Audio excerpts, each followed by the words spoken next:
Hey, so how's it, everybody? Welcome back to FANatics. I'm Alex, your host, together with my esteemed colleagues Sholin and Tiejo. Guys, this week we're going to be tackling a story coming out of the Western Cape, from the beautiful Garden Route. And now the story itself is quite a beautiful one.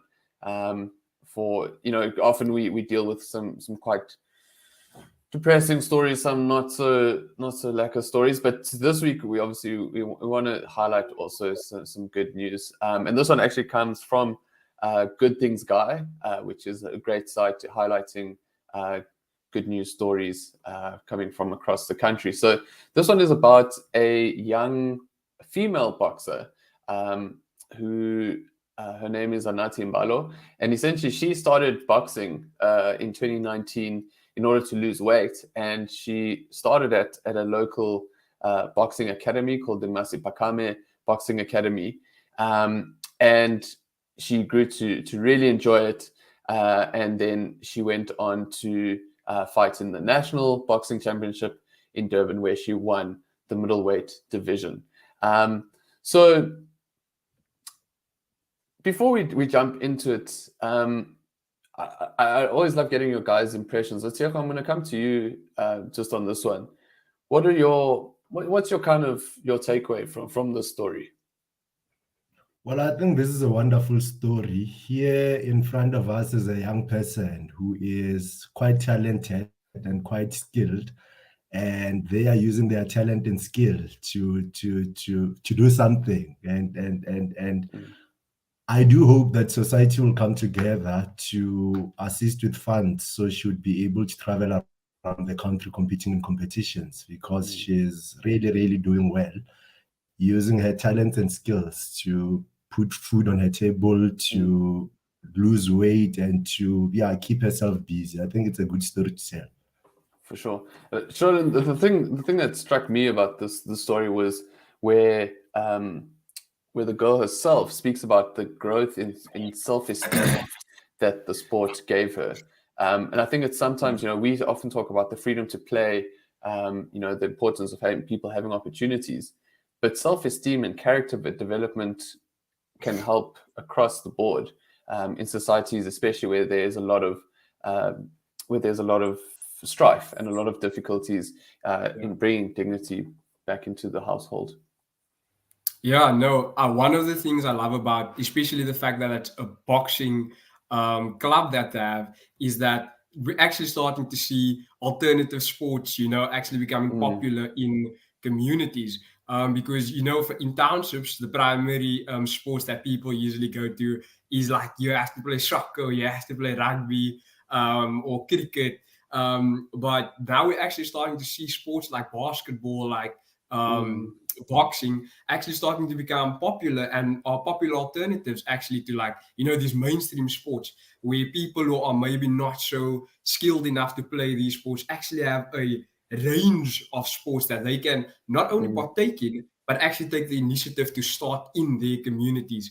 And one of the things that Diego especially mentioned was that funding should be actually generated in these communities. And I also think I actually agree with that, because I feel like funding should primarily be focused on facilities that are multifunctional, if that makes sense, where you can have a range of sporting activity taking place at alternative periods throughout the week, throughout the day.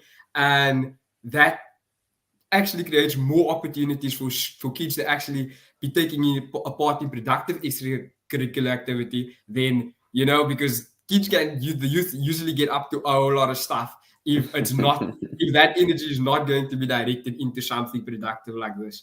And the resilience is one of the things I really love about this boxing club that they've actually started, is because even in the article they mentioned that, the boxing club is housed in like a one room house that was provided by the municipality way back, and it's actually been broken into, equipment's been stolen, and yet we see the resilience to be like, you know what, we love the sport, we're still going to pull through despite all the negative things. Absolutely. I think, Tioko, the one of the striking things here, and we've seen it in stories we've covered this year, is the need to protect these facilities, because obviously one key ingredient is to have someone to and I think it's something South Africans have proven themselves of is having the initiative to start something. And in this case, it was a gentleman, Coach Madikane, who started this boxing club over a decade ago. But there really needs to be a concerted effort within communities, because we know that it is likely that the government will not be able to protect you or infrastructure. And yeah, I guess that's something that communities really need to try and prioritize. So scaling up these kind of initiatives, how important is safety? What are the kind of things that we can maybe look at getting going in order to make this kind of reality more scalable? Well, I think one of the things that could happen is that communities could form policing forums, right? Policing and safety forums come together and together ensure that your society is protected. Unfortunately, the reality of the matter is that we have incompetent police, one, we have two, under-resourced police, three, we have understaffed police. So it is a reality that the police cannot deal with all safety issues in society. So I'd say a good start is to start a policing forum and work hand in hand with the police, of course. And in areas where possible, if community members could come together, contribute a bit, and get a security company to look after the neighborhood, that can be done as well. In a community like Grahamstown in the Eastern Cape, you have that. You have community members coming together. They have this security company called High Tech that basically looks after everyone in the town, right? But in areas whereby you can't afford to start such a thing, you would start with a forum and work together with the police, Department of Safety, and take it from there. Absolutely. Jez, I think let's go into our next story, and maybe we can draw some parallels between the two. And this one, we're going to stick with stories that relate to young people that affect young people ultimately at the end of the day. And this is maybe a slightly more complicated one to wrap your head around. But this comes from Times Live, I think the Sunday Times more specifically. And the article is titled "Schools Face Falling Fees as Parents Feel the Pinch." Many may be forced to cut down on nice-to-have items due to rise in exemptions. Schools offer modesty. Schools offer exemptions to parents who can't necessarily afford to pay for the fees. It could be for a variety of reasons. Could be single-parent-headed households. It could be there are a variety of issues, because parents are entitled to send their children to schools within their feeder zone. So there has to be some sort of give and take between schools, compensating for people in the area, even if they can't necessarily afford the fees. Now, obviously, the difficulty here is you need it's like tax, I guess. You need a certain amount of people to pay tax that can at least support the imbalance of not having people paying tax, or in this case, school fees. So, Jez, I think the reason I wanted to share this story was because there were some things that caught my attention, and specifically the fact that it's increasing. And, with a bit of a broader picture thinking of how things going on within the broader society, within the economy, affect things like parents being able to pay school fees.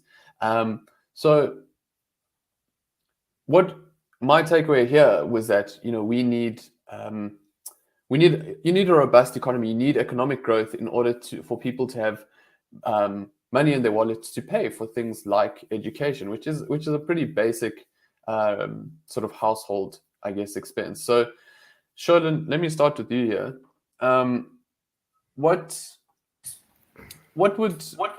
Why is job creation, and unemployment, how can something like that affect the abilities of schools to be able to fulfill their mandate to educate children? Yeah, no. So of course, if you working that is the best way to be able to send your kid to school. And employment is a vital part of that, for your kid to be able to receive an education, and a quality education, that is.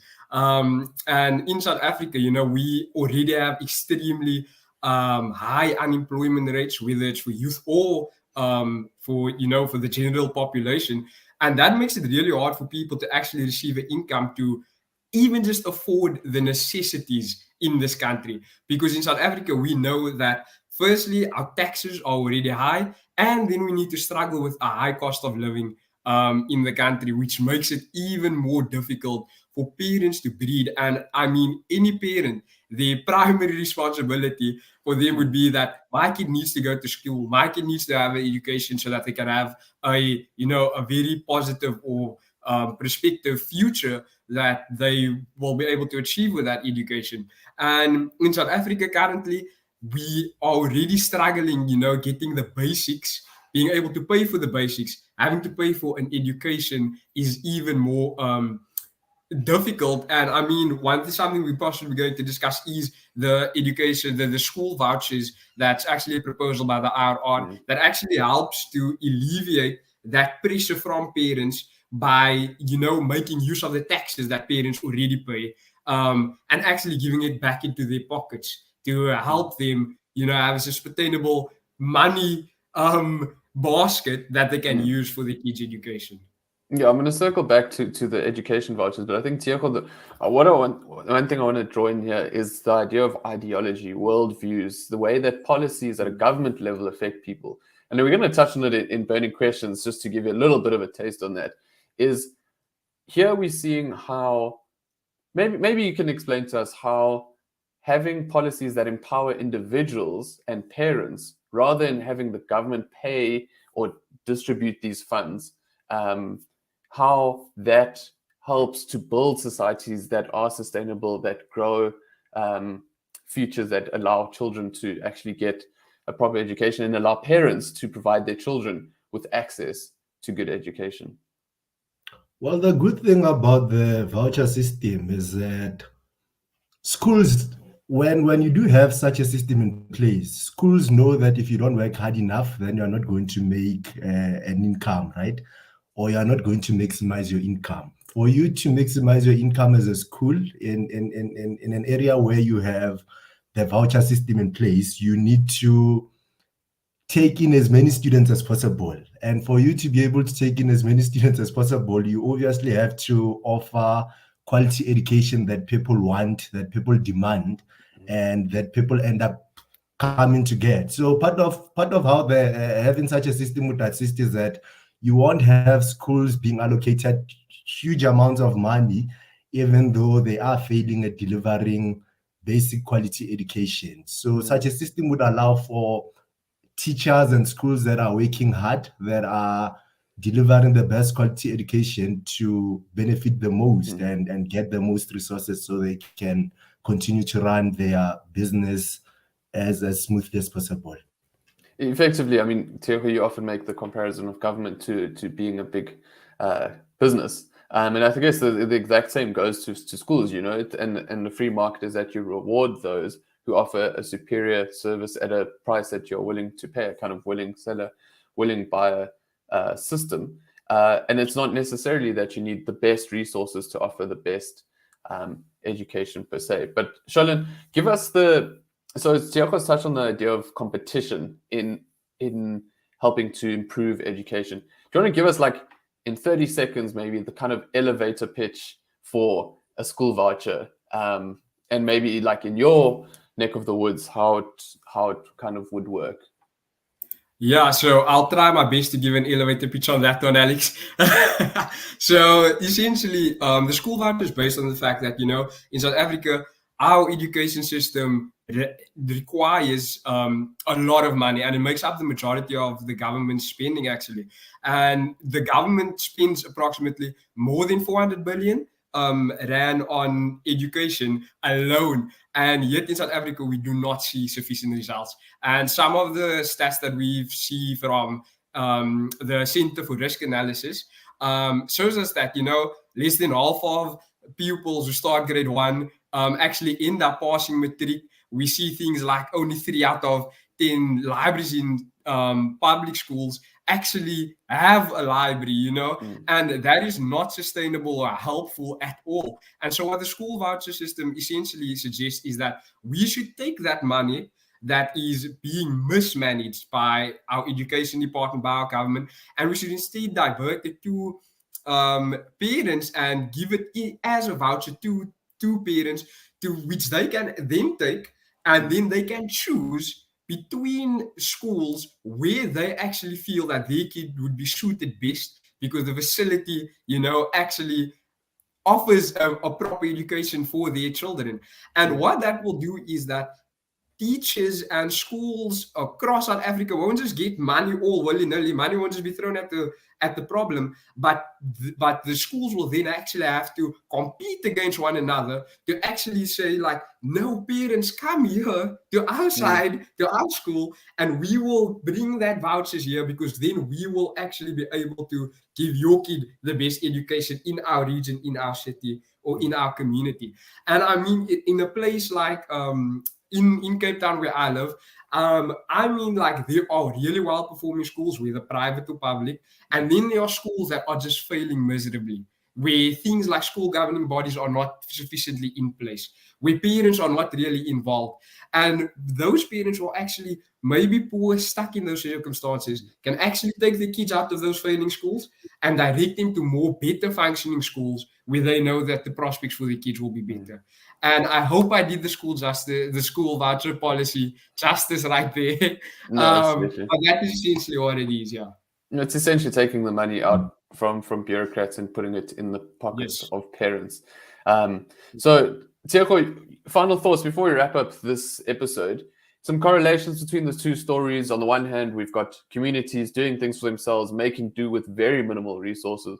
We've got the idea of a school voucher to help schools alleviate some of the financial burden within a very sort of constrained economy. Parents are struggling to make ends meet.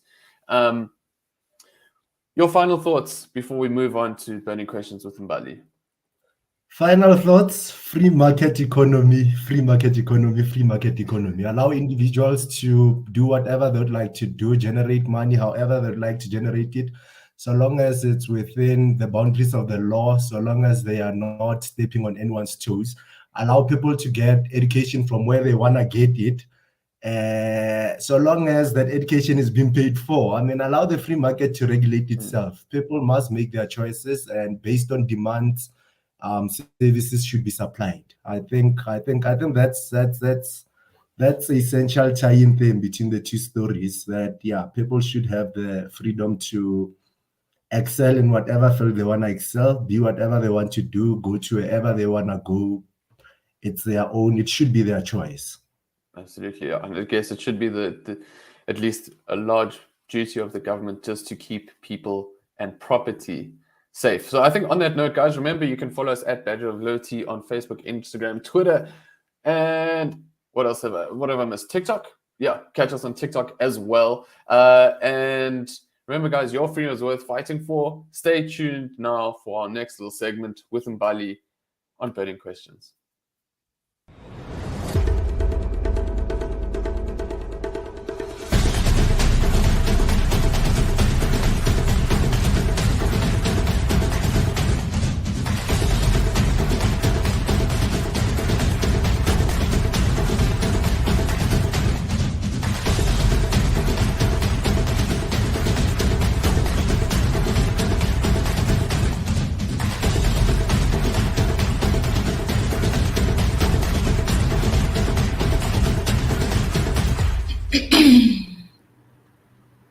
Hello and welcome to another episode of Burning Questions. Hi Sholin, hi Alex, hi Diego.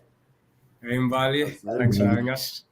Cool, let's get right into it. So today, guys, our code card is from Mr. Gary Kasparov. Very interesting surname. So the code card reads: the failures of capitalism are still better than the successes of socialism. Straight to the point. Let me start with you, Sholin. Maybe for someone at home who doesn't know what capitalism and socialism is, what exactly is that? Yeah, thanks for the big toss, Mbali. So I'm capitalism. So capitalism, essentially, I don't even like the term capitalism, because it was created by socialists. At the end of the day, capitalism, in a much better term for it, is actually the free market. And what that Yeah. essentially is that you have the freedom as an individual, to buy and sell goods, to the best of your ability to the consumer. And in a capitalist free market economy, I feel like the consumer, he is the primary, the individual is the primary mechanism for who to regulate that economy, because what people buy and sell depends on the need, essentially, of the society, of the community. And that's where people actually go to buy. If you have a product and it actually needs to be sold on the free market, that product will then succeed. And if it's not needed, it might fail. And we leave it open to that economy, up to the consumer to make that decision. And as best and as far as possible, we want, and I mean, we all are believers in free markets. We want the government removed from actually being this big boss telling people what to buy, where to buy, and how to buy it. And socialism is essentially that thing. Socialism is a more centralized economy, where the government tells you how much you must get paid, where you can go buy it, when you can go buy it, and sets prices, essentially for products, which is usually it does not support the consumer or the individual at the end of the day, because they're telling you what you essentially need, even if it's not what you do. And in the world, we've seen that free market economies always tend to exceed socialist, communist countries and economies in the world. A free market economy, I would give you an example, is the likes of the United Kingdom, the United States, many European countries like Switzerland, Germany, France. Those are free market economies. South Korea, Singapore, Botswana, right next to us, is a brilliant example of a free market economy, where we see more socialist communist countries are the likes of Zimbabwe, Cuba, North Korea. These are countries that are struggling in the world right now because they are socialist economies. So we can see a clear picture of what works and what does not. What doesn't? Yeah, that's true. Alex, maybe I'll come to you. Thanks for that, Sholin. You did perfectly there. See, I know you. Alex, where is South Africa? Are we capitalists? Are we socialists? Who are we exactly? Yeah, it's such a good question, man. Because, essentially, we are a free market economy. We are a capitalist society. But we have very socialist policies from the government. So essentially, what they try to do is, like Sholin said, is where you centrally control stuff. So a very good example, and I've used it before because it's so blatantly clear, is like with the state of disaster under COVID-19, where the government wanted to say, okay, people, you are not allowed to buy open-toed shoes. You may not buy hot chicken, or that kind of stuff. That's where you have a central government making decisions on behalf of people. And so that's... it's very, when you put it in layman's terms, it's quite easy to see why someone would prefer to have autonomy over their own life than having their decision making outsourced to somebody who they don't know, sitting in an office somewhere in Pretoria. Bro, that is true. Mr. Diego, maybe I'll come to you before you go to comments. What are your thoughts on this code card? Well, my thoughts on the code card is that the code card is quite vague. It does not say what in particular we are looking at. Are we looking at economic failures, political failures, social failures? What type of failures really? But generally speaking, I would agree with the man, since I am a capitalist myself, proudly so. But in a more realistic way, I think, we can't just make such general statements. We'd have to look at cases based on their merits and judge from there. It's quite a general statement to make. Bali, Alright. if I could just add to what Tieko said, I think what's quite useful about Tieko sort of zooming out a bit there is, I think Sholin's list of countries that are typically more socialist, more communist, relative to countries, countries rather, Countries. that are more free market capitalist, is you can see how more successful those countries are. So I think just on whether, there's certain indexes, whether it's GDP per capita or whatever metric it is that you use, I think even just a vague sort of comparison in terms of GDP, those kind of stuff, you begin to get a bit of a taste. But there's certainly pros and cons to both. Yeah, that's true. Okay, guys, let's go to the first comment. This one is from Mtunzi, and it reads, I disagree. Capitalism has always interfered where there is socialism. After all, capitalists are very greedy to allow any other system to be tried. Diego, they say you're very greedy, sir. What do you think? I wonder where this is coming from. I mean, we as capitalists believe in a society whereby everyone has the freedom to become whatever they would like to become. Yeah. And I don't see how that is greed. I mean, we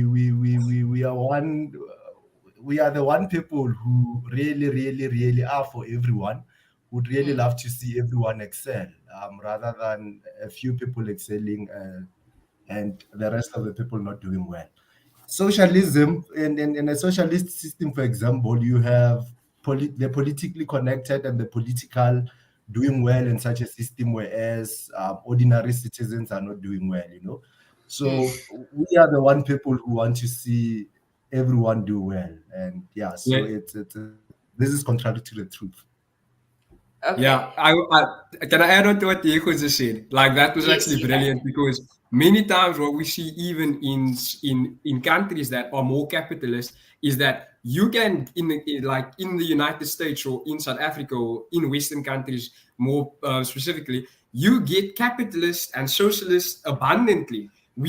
Capitalism literally allows a free market, not only of economics, but of discussion and debate and competition. That's what capitalism is all about. However, when we go to socialist or even communist, the more extreme form of socialism, you see that debate and freedom is not usually welcomed in those countries.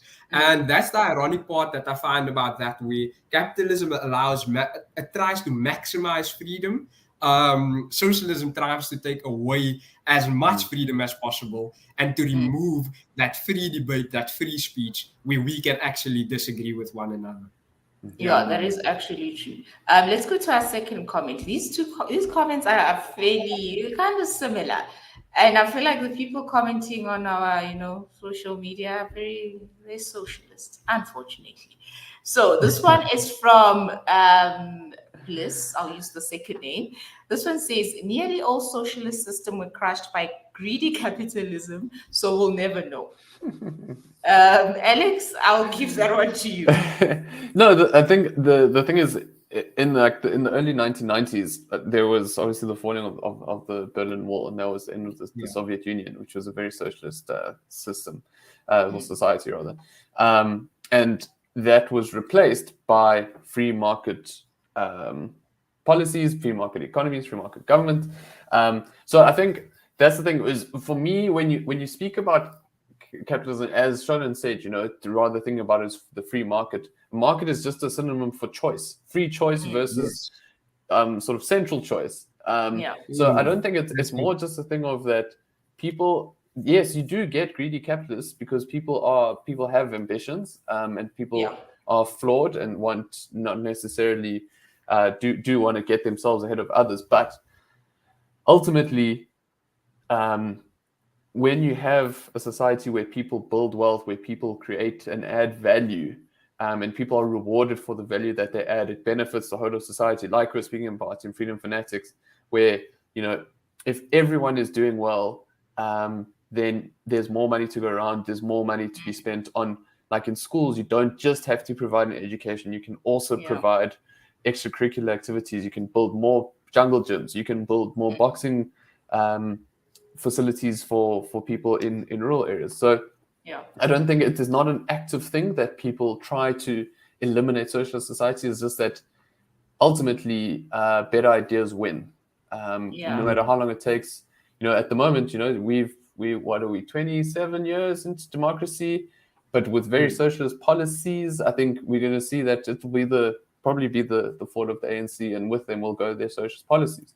So I don't think it's a deliberate act. I think people choose for ideas that work. Mbali. Was just going to say that, socialism is a setup for failure. That's all I was going to say. Word, definitely. I was going to make a comment as well that I don't think capitalism and greed dealt with socialism, blah, blah, blah, blah. The reality of the matter is that socialism has never existed and socialism will never exist. It's really all an ideology created by Karl Marx. It's all in the mind. It's not there in practice. It's not there at the practical level. It has never existed. Whereas with the free market foundation, with the free market economy, that's something that already exists. It comes naturally in society. The only thing is that government comes and tries to intervene in what's natural, right? Socialism is not a natural idea. It's something that someone said, Karl Marx sat down, thought of society, how a perfect society would look like. But unfortunately, in the real world, there's no such thing as a perfect world. And that's why socialism will never pass. It's nothing natural and it has never existed. I kind of agree with what Diego actually says there. I have to be honest, because what we actually see is the reason for socialism's failure is that because it tries to control so many people and create this utopia where government is God, humans have this natural instinct for freedom. That's what we all want. We all want to be able to be decision makers of our own lives. And because we have this innate struggle that whenever we feel any sort of oppression by this higher authority that is trying to control our lives, we have this innate feeling to push back and actually fight for that freedom. And that's why socialist governments always tend to fall. And we see this in Zimbabwe with Robert Mugabe.